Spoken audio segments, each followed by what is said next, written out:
Alrighty, so for this one I'm going to go ahead and draw some spores here. I'm going to start with the spores. So these spores are going to find a nice damp place and germinate.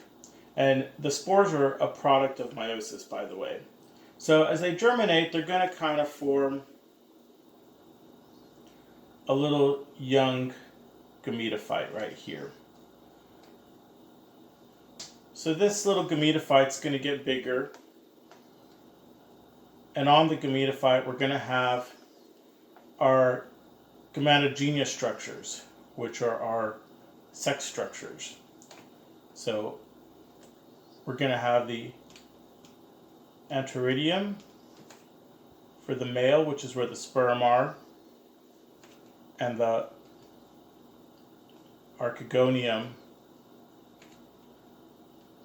which is the female, which is where the egg is going to be. So on a nice damp morning or a little rainfall, the little sperm are going to swim out and go in and meet the egg. So at this point we're going to have a fertilization event where the sperm and the egg are going to meet. Once fertilization has occurred, we now have the structure known as the zygote, which is going to form. So from the zygote through the process of now mitosis, we're going to end up with an embryo forming.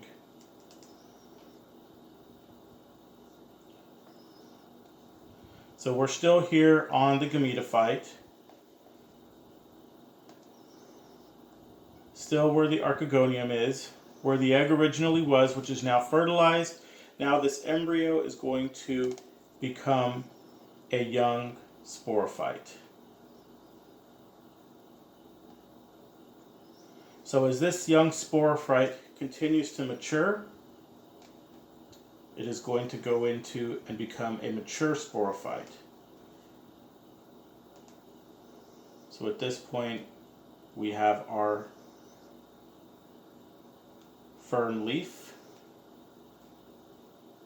our gametophyte, little rhizoids right there, and on this leaf we're going to have the formation of the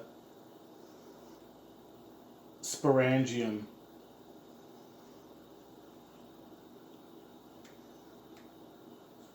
which is then going to release the spores and start the cycle all over again.